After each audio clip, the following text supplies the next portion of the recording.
लेकिन जो निधत्ती निकाचित कर्म होते हैं, उन कर्मों को कुछ कर लो भोगना ही पड़ेगा, और वो पुण्य रूप भी होते हैं, पाप रूप भी होते हैं। अब जैसे जहाजपुर और जहाजपुर वालों के आसपास के सभी भक्त, उनका ऐसा कौन सा पुण्य था कि भगवान यहाँ निकले? ये अतिशय पुण्य था, अतिशय। ये छोटा पुण्य नहीं है आपका, ये अतिशय पुण्य है कि भगवान जहाजपुर की धरती में निकले।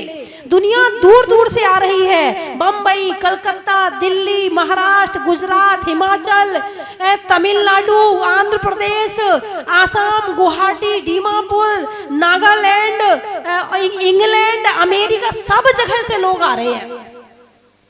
आप लोग टीवी देखते हैं, उसमें आप देखते होंगे कि रोज कभी सबके नाम लिए जाते जो शांति धारा करते हैं। उसमें आप यदि ध्यान से देखते हो, उड़ती उड़ती नजर से देखते हो तो मुझे पता नहीं, लेकिन जो ध्यान से देखता है उसे ये पता चल जाता है कि आज सुबह कितने भक्तों ने भगवान का अभिषेक किया है और भगवान की पूजा की है।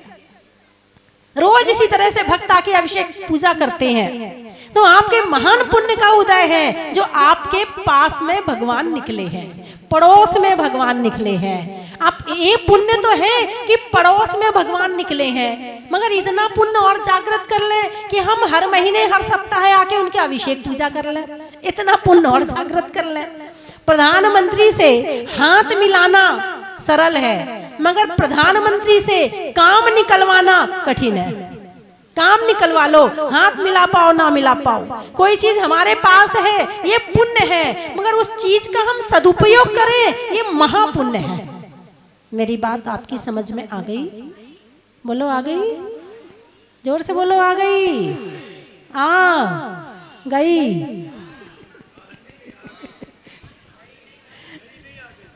बंधुओं, भाग्य है आप यहाँ आए, ऐसे सुंदर कुल में जन्म लिया, इतने अच्छे क्षेत्र में जन्म लिया, इतना सुंदर शरीर आपको मिला, आपके भाई बहन आस पड़ोस सब कुछ इतना अच्छा मिला। इतना सब कुछ मिलने के बाद भी हम अपना जीवन सफल ना बना पाए तो समझना कि हमें चिंतामणि रतन मिला और हम उसका सदुपयोग नहीं कर पाए। अब यहाँ भाग्य वाली बात है, बिना पुरुषार्थ के कुछ नहीं मिलता है। भाग्य के भरोसे मत बैठे रहना। आप कहोगे भाग्य में होगा तो ऐसा हो जाएगा। कभी कभी लोग आते हैं, वो कहते हैं माता जी हम यहीं पास से ही आए हैं, भाई साहब प्रतिमा को निकले 3 साल हो गए, आप अब आए हो, क्या करें माता जी भाग्य में नहीं था ना। जब अपना काम नहीं होता है तो किस पे डाल देते हैं हम? भाग्य पे डाल देते हैं। अरे पुरुषार्थ भी बहुत बड़ी चीज होती है, पुरुषार्थ से जाने क्या क्या काम हो जाते हैं। हम धर्म के काम को भाग्य पर डालते हैं। अब लड़की की शादी करनी है, जरा भाग्य पे डाल दो, उसकी शादी जब होनी होगी हो जाएगी। डाल सकते हो? अरे बोलो ना, नहीं डाल सकते। बच्चे को दुकान खुलवाना है, जब उसके भाग्य में खुलना होगा खुल जाएगा। डाल सकते हो? नहीं। पुरुषार्थ करोगे, पूरा पुरुषार्थ करोगे। लड़की की शादी के लिए जगह जगह लड़के देखने जाओगे, और आजकल तो लड़की की शादी सहज है, लड़कों की शादी कठिन हो रही है। लड़कों की शादी के लिए कितना पुरुषार्थ किया जा रहा है, हम उन सब चीजों को भाग्य पे नहीं डालते हैं। और अपना धर्म का काम आता है, कहते भाग्य में जब होगा ना तो हो जाएगा, देखेंगे सोचेंगे। नहीं, इसमें हमारे पुरुषार्थ की, तुम्हारी घर की रोटी बिना पुरुषार्थ के नहीं बनती है, तुम्हारी दुकान बिना पुरुषार्थ के नहीं चलती है, तो धर्म बिना पुरुषार्थ के कैसे हो जाएगा? उसमें भी पुरुषार्थ की आवश्यकता है। बिना पुरुषार्थ के धर्म पुरुषार्थ भी होने वाला नहीं है। तो बंधुओं, राजा भूपाल ने मैना के फेरे डालने शुरू कर दिए। उसकी माँ रो रही है, सब रो रहे हैं, लेकिन राजा का दिल नहीं पिघल रहा है। शादी हो गई, अब वो जाने लगे। जाते समय दोनों पैर छूने के लिए आए। अब राजा का दिल थोड़ा सा मुलायम हुआ, अरे मैंने ये क्या कर दिया, अपने हाथ से अपनी बेटी का भाग्य मैंने खुद बदल दिया। ओहो मुझसे बहुत बड़ी गलती हो गई, हे प्रभु मैंने ये क्या कर दिया। अरे बेटी मैना तू कहीं नहीं जाएगी, मैं तेरे लिए यहीं दूसरा महल की व्यवस्था कर देता हूँ, तू यहीं रहेगी, तू कहीं नहीं जाएगी। बेटी ने कहा पिताजी आपने अपना काम पूरा कर दिया, अब बेटी की शादी हो चुकी है, अब वो आपकी नहीं है, अब पति जहाँ रहेगा वहां मैं रहूंगी, अब मैं नहीं रहूंगी आपके पास, आपने अपना काम पूरा कर दिया, अब मेरे भाग्य में जो लिखा होगा वो हो जाएगा। पिता के बहुत कहने के बाद भी मैना सुंदरी नहीं रुकी, उसे लालच नहीं आया जंगल में कैसे रहूंगी, मच्छर काटेंगे, जमीन में कैसे बैठूंगी, कुछ सोने के लिए नहीं मिलेगा, कोई लालच नहीं आया। नहीं, जहां मेरा पति रहेगा वहां मैं रहूंगी। क्योंकि वो मैना सुंदरी आरिकाओं के पास जाकर उसने शिक्षा प्राप्त की थी, कई वर्ष तक वो आरिकाओं के पास रही थी, और सुर सुंदरी कहीं दूसरे आश्रम में जाके उसने शिक्षा प्राप्त की थी। उसकी बुद्धि बिल्कुल जैन धर्म से अभिसिंचित थी, पूरी भरी हुई थी कि भाई जो कर्म में लिखा है वो होना ही होना है। एक माता पिता अपने बच्चों का कभी बुरा नहीं चाहते हैं, फिर भी बच्चों के साथ कभी कभी गड़बड़ हो ही जाती है। तो बंधुओं वो चल पड़ी, जंगल में चली गई। अब जहां पति रहता वहां मैना सुंदरी रहती। जंगल में घूमते घूमते घूमते घूमते एक जगह मुनिराज के दर्शन हुए, और दर्शन जब हुए तो प्रश्न क्या किया कि प्रभु क्या करूं इनका कुष्ठ रोग दूर हो। महाराज ने कहा सिद्ध चक्र विधान करो। क्या कहा? सिद्ध चक्र विधान करो।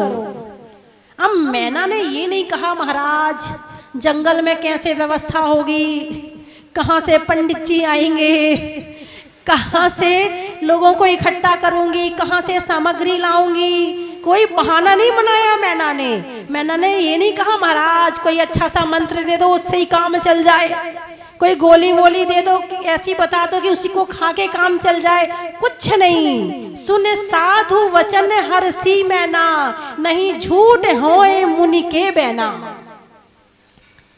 यदि मुनिराज ने कहा है कि सिद्ध चक्र विधान करो तो मैं सिद्ध चक्र विधान करूंगी। और उसने बड़ी मेहनत से बड़े प्रयास से जंगल में ही सिद्ध चक्र विधान की सारी व्यवस्थाएं करके और वहां सिद्ध चक्र विधान किया। अष्टानिका पर्व पर 12 तारीख से आ रही है अष्टानिका, 12 जुलाई से, और 12 जुलाई से यहाँ भी सिद्ध चक्र विधान होने वाला है। देखो अकेले ताली से काम नहीं चलेगा, आप ताली बजा के हर बात को उड़ा देते हो। हाँ, मैं तो ये कहूंगी एक एक गांव से एक एक गाड़ी भी लग जाएगी 8 दिन के लिए तो भी काम हो जाएगा। और समय ऐसा रखा है 11-12 बजे से 4 बजे तक, बिल्कुल फ्री टाइम, कोई टेंशन वाली बात नहीं। एक एक गांव से एक एक गाड़ी भी आ जाती है तो आराम से 8-10 लोग 10 गांव से आ जाएंगे तो 50, 60, 70, 100 लोग आराम से हो जाएंगे। और एक बात 100 लोगों की नहीं है, बात तो भगवान की भक्ति की है। जब मैना सिद्ध चक्र विधान जंगल में कर सकती है तो क्या तुम यहाँ नहीं कर सकते हो? है तुम्हारे अंदर इतनी भक्ति कि तुम यहाँ आके विधान कर सको? धर्म स्नेही बंधुओं, सारा संसार रंगों से बहुत प्रभावित होता है। कलर इंसान के जीवन में बहुत इफेक्ट डालते हैं, खींचता है आदमी को कलर। यदि कोई कलर किसी के पसंद का दिख जाए, खींचता है मैं वहाँ चला जाऊँ, पकड़ लूँ, छू लूँ, ऐसा आदमी खींचता है कलर के लिए। खींचने का कारण शायद आप नहीं जानते हो। थोड़ा सा ज्योतिष पढ़ा है, उससे जाना मैंने किसी का मंगल अच्छा है तो उसे लाल रंग अच्छा लगता है, किसी का बुध ग्रह अच्छा है तो उसे हरा अच्छा लगता है, किसी का चंद्रमा या शुक्र अच्छा है उसे सफ़ेद रंग अच्छा लगता है। तुम्हें अच्छा नहीं लगता, वो ग्रह खींच रहा है, तुम तो केवल यूं उसके इशारे पर चलने वाले हो। यदि कंट्रोल कर रहे हो वो तुम्हारा पुरुषार्थ है, और उसी के इशारे पर चल रहे हो फिर तुम्हारा कुछ नहीं है, सारा काम उसका है। मेरी बात समझ में आई कि नहीं आई? सामने वाले ने जैसा कहा वैसा आपने कर लिया। जैसे टीवी है, टीवी का रिमोट किसके हाथ में है? आपके हाथ में है। जब आप चलाना चाहें बटन दबा देते हैं, जो चैनल देखना चाहें वो चैनल चलने लगता है। आपके एसी का रिमोट किसके हाथ में है? आपके हाथ में। जब चाहा चला लिया, जितने नंबर पे चाहा उतने नंबर पे चला लिया, नहीं चाहा बंद कर दिया। आपका रिमोट किसके हाथ में है? कभी सोचा? आपके हाथ में है कि नहीं? हमारा रिमोट हमारे हाथ में नहीं है। हमारा रिमोट और देखा जाए तो पहले तो कर्मों के हाथ में है, और दूसरा फिर वो सामने वाले के हाथ में है। सामने वाला जो आप में चैनल चाहता वो चला लेता है, वो चाहता आपको रुलाना है, आपको क्रोध कराना है, वो वैसा बोलना शुरू करता है और आप वैसा करना शुरू कर देते हैं। उसने आपको गुस्सा दिलाया, आपने गुस्सा कर लिया। उसने आपको हंसाया, आप हंस लिए। उसने आपको रुलाया, आप रो लिए। उसने आपको बुलाया, आप चले गए। उसने आपको भगाया, आप भाग गए। रिमोट आपके हाथ में है कि उसके हाथ में है? जल्दी बताओ। उसके हाथ में है। अब वो रिमोट आपके हाथ में कैसे हो? सामने वाला गुस्सा करवाना चाहता है, आप ना करो। नहीं करूँगा, मेरा मन है ही नहीं करूँगा मैं गुस्सा, चाहे कुछ भी हो जाए। तो समझना आपका रिमोट आपके हाथ में है। बात समझ में आ गई? अरे बोलो ना, आ गई? बोलो आ गई। और जोर से बोलो, आ गई। बोलो आ गई। गई, चली गई। आई और गई। यदि अच्छे से समझ में आ जाए ना तो कुछ बात और ही हो जाए। हमें आ गई वाली समझ में आती है, आई और गई। हाँ, तो हमारा रिमोट हमारे हाथ में नहीं है। हमारा रिमोट हमारे हाथ में लेने के लिए ज्ञान की ज़रूरत है, संकल्प शक्ति की ज़रूरत है। भूख लगी, खा लिया, कर्मों का काम। भूख लगी, आज अष्टमी है, उपवास करना है, नहीं खाना, ये हमारा पुरुषार्थ। चतुर्मास का समय आ रहा है, बाजार का कुछ सामान आया, खा लिया, एक कर्म।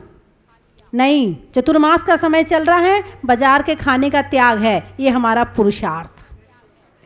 आपका पुरुषार्थ जागृत है या आप कर्म के इशारे पर चल रहे हैं, ये जरा चिंतन करना पड़ेगा, जरा विचार करना पड़ेगा, जरा सोचना पड़ेगा कि हमारा जीवन किसी और के इशारे पे चल रहा है या हमारे इशारे पर चल रहा है।